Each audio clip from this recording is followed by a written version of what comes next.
Aí, pessoal, essa nossa última aula do semestre e não poderia deixar de dar estrutura de madeira para vocês, que seja pelo menos uma aula, porque eu acho que como nos dias atuais a estrutura de aço e de ferro ela está mais atuante e a madeira está muito escassa, né? E o Brasil não tem know-how nenhum sobre produção de madeira beneficiada como de pinos, né?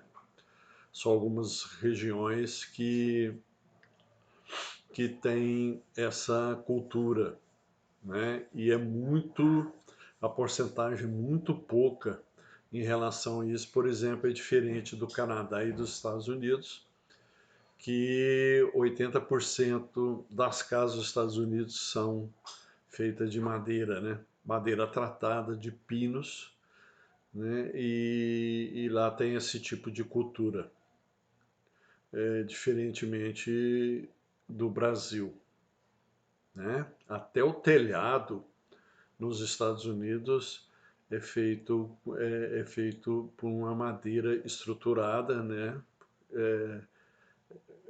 Com uma película para proteção de água e assim por diante, tá?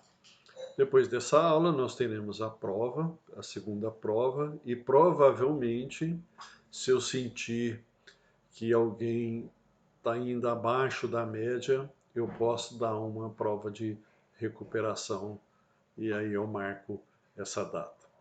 Então, eu não tenho exercício de madeira, nada, porque aqui no Brasil é simplesmente, quando se fala em estrutura grande, parte para a estrutura de aço. Quando a estrutura é maior, até galpões de 20 metros de comprimento, você até pode utilizar madeira e geralmente já essa madeira já é 12 por 6, quando é as vigas, né? As terças 6 por 3 e assim por diante.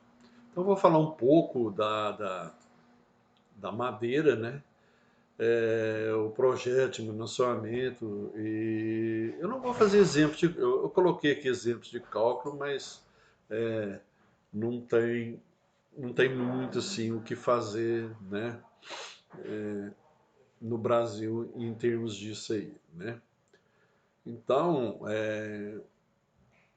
eu dotei com uma lista de definições e abreviaturas que eu acho que é importante, né, tipo de classe, populações de peça, maneira, valores e características definidas, né? Valor para qual a probabilidade de obter valores mais baixos, P%, e como é a classificação na madeira também, né? Mas geralmente, se você observar,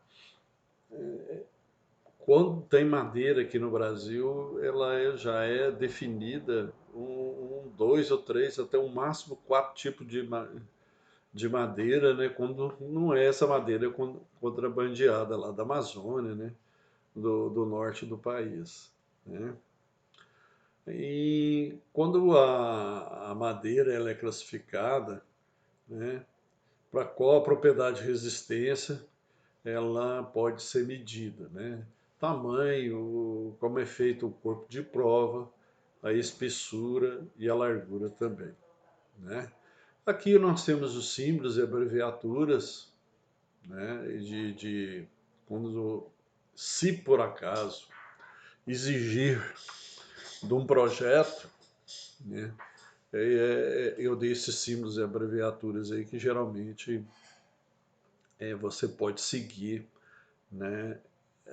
Essa simbologia aí que fica fácil de mostrar no projeto, por exemplo, né? Então tem todas aí quase todas, né? Eu acho que não está faltando nada de simbologia para se fazer um projeto em relação a um projeto de madeira, tá? Continuando aí, tem umas novidades aí, né? É um pouquinho diferente esses dados aí, você pode perceber que existe uma mudancinha em relação de aço para madeira, não se deve confundir, né? O aço, as flexões, por exemplo, em relação ao aço é completamente diferente em relação à madeira, tem que se ter cuidado disso aí, tá bom? Então, como vamos falar da madeira, né? A, a tendência contemporânea da relação entre nações, ela está sendo caracterizada pela generalização do conceito da globalização econômica. E nela se experimenta a associação de países com interesses comuns para garantir a manutenção dos mercados e buscar sua expansão num cenário fortemente marcado pela competitividade e pela necessidade de alcançar soluções inovadoras para os mais variados problemas. Né? No caso do Brasil, ele tem buscado opções para aumentar a atividade econômica e uma alternativa para a abertura de novas possibilidades para mercados interno e externo e incentivo o desenvolvimento de políticas no setor florestal, o qual tem contribuído de forma pouco expressiva na composição do nosso produto interno bruto e de nossa cesta de exportações. Quer dizer, gente, desde que eu falei no início dessa aula aí, sobre muito pouco expressivo mesmo, né, a cultura no setor florestal, no incentivo de cultura do meio ambiente em relação a essa parte aí, né? O Brasil não tem nenhuma expectativa, nenhum incentivo, vamos dizer aí, em produzir madeira para construção, né? Sintetizando o pensamento de diversos autores, Oliveira registra ser a atividade florestal uma das poucas que, com a utilização de métodos nacionais de exploração, poderá conjugar expansão econômica e conservação da qualidade da vida. Trata-se do desenvolvimento sustentado que pode ser alcançado pelo setor florestal não só através da produção direta da madeira e da matéria-prima, usada na fabricação de produtos dela derivados, mas também na geração de outros bens, sempre se atentando para a manutenção do equilíbrio ecológico. Entre tais bens pode ser mencionado melhoria na qualidade do ar pela fixação de dióxido de carbono e pela liberação do oxigênio decorrentes da fotossíntese. Ele quer dizer o seguinte, gente, se você tem uma floresta plantada para fins comerciais, mesmo para fins comerciais, né? Claro que vai ter uma melhoria de qualidade de ar, né? Porque a árvore recolhe o dióxido de carbono e libera o oxigênio. E a manutenção da biodiversidade com a preservação da fauna e da flora associada ao manejo florestal convenientemente conduzido, né? E redução da incidência de áreas erodidas e de suas graves consequências. Né? No tocante aos recursos florestais naturais brasileiros, especial atenção deve ser dada à floresta amazônica. Ocupando originalmente uma área em torno de 280 milhões de hectares, 2,8 milhões de quilômetros quadrados, nas regiões norte e centro-oeste do país, abrange os estados Acre, Amapá, Amazonas, Maranhão, Mato Grosso, Pará, Rondônia, Roraima e Tocantins, representando perto de 33% do território nacional. As reservas atuais da floresta amazônica são estimadas em 50 bilhões de metros cúbicos de madeira, distribuído por mais de 4 mil espécies arbóreas, conforme registro recente Neves. Infelizmente, permanece indício evidente que sua exploração ainda é seletiva e predatória, responsável por mais de 760 mil quilômetros quadrados dos seus 5 milhões de quilômetros quadrados de área.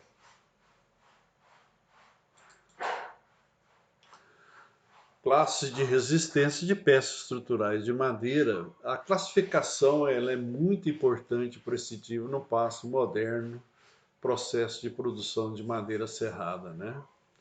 Não é qualquer madeira que você vai utilizar numa construção, né? Vai depender dessa classificação. Então, classificar não impõe valor agregado para produtos de madeira. A classificação ela deve ser vista como um processo de produção no qual as propriedades e qualidade do produto são especificados e esses são claramente fatores importantes e decisivos na valorização do material no mercado. De acordo com a aplicação, a classificação da madeira serrada pode ser categorizada pela aparência ou pela resistência.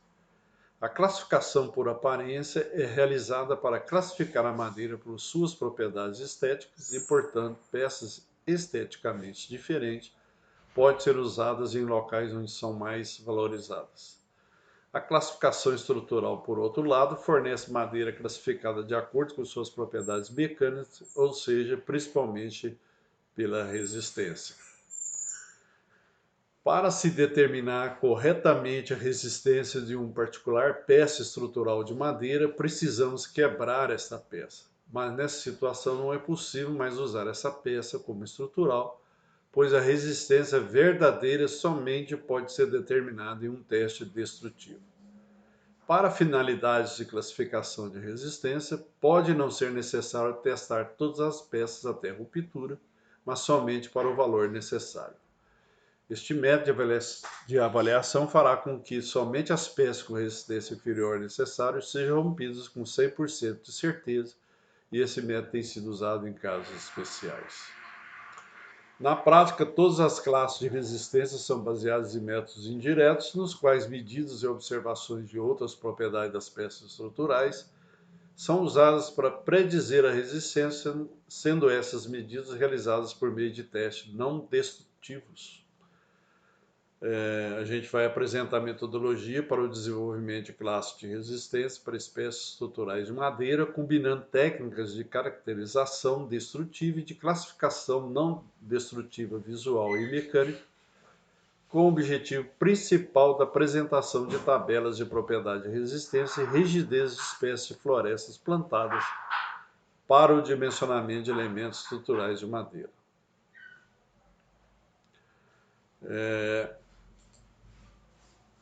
Ligações em estruturas de madeira.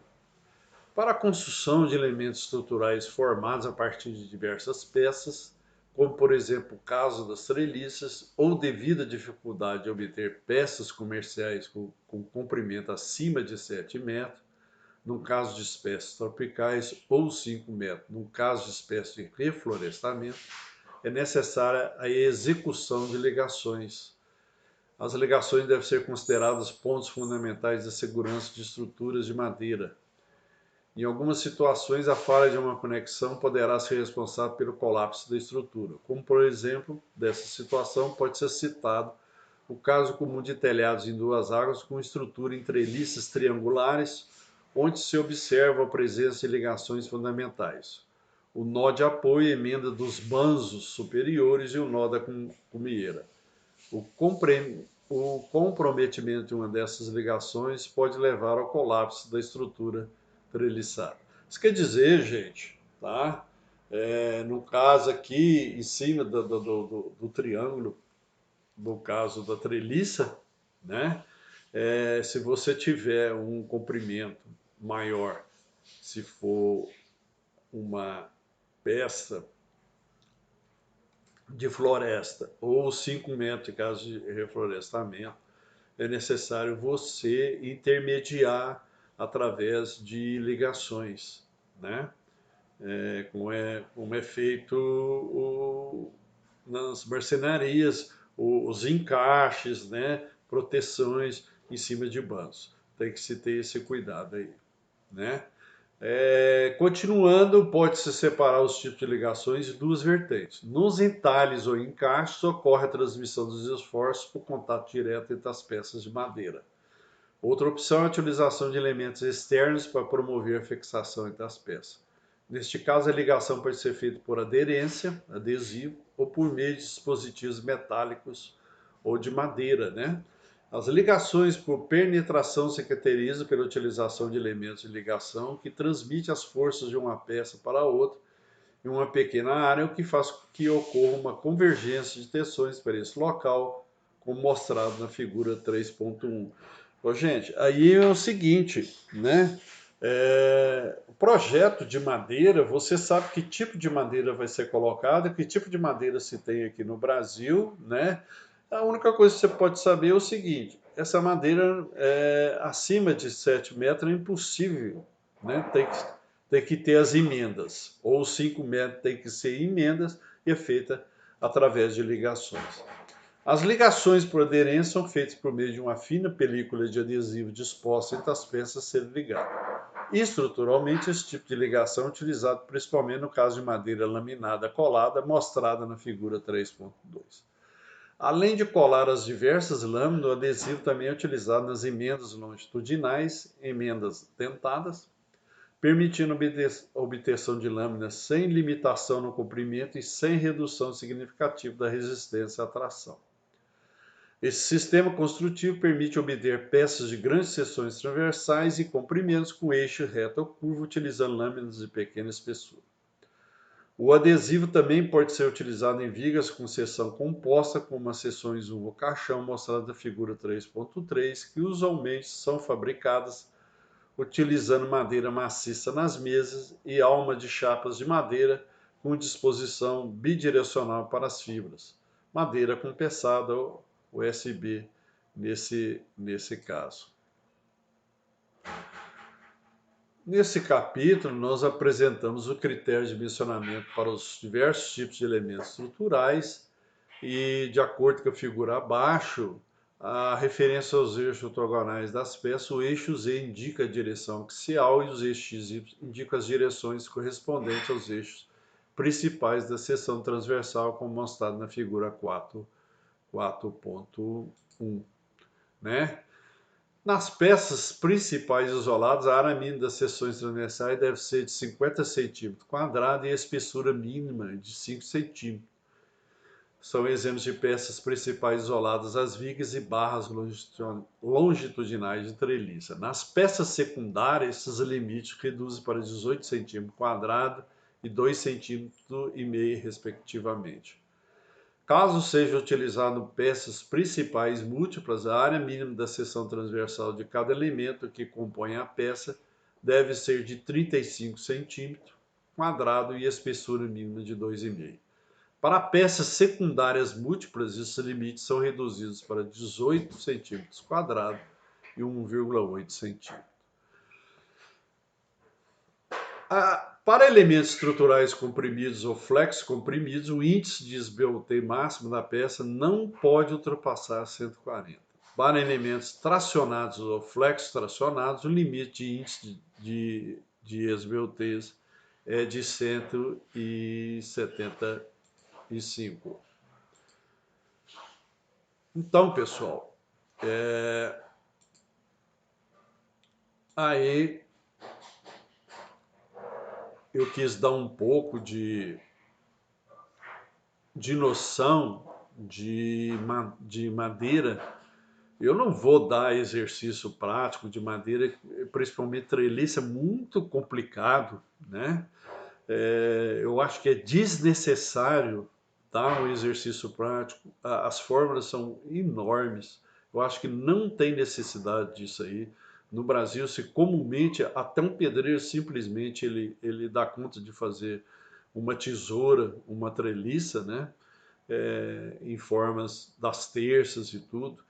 Então, eu acho que é uma perda de tempo, porque nós estamos caminhando para estruturas metálicas, até inclusive de casas, né? Eu acho que daqui a uns tempos, daqui a uns 5, o máximo 10 anos, praticamente o pessoal está abandonando o fator madeira, vamos dizer assim. Vai passar a ser a madeira uma coisa mais decorativa, né? Se o Brasil não se cuidar em termos de cultura florestal, de meio ambiente, ele vai se perder no tempo em relação a isso aí e vai ficar inviável também. O preço de madeira vai ficar muito caro, muito oneroso e aí teremos que partir realmente para as estruturas metálicas. Espero que vocês tenham gostado. Eu sei que a aula teórica é um pouquinho chata, mas é um embasamento para vocês. Eu não teria que ter dado um pouco de noções de madeira, né? Isso faz parte da ementa, tá? E a nossa próxima aula é a prova P2, né? E volto a reafirmar, se por acaso havia necessidade para alguns de vocês prova de recuperação, eu devo marcar essa prova de recuperação também. Até mais para vocês.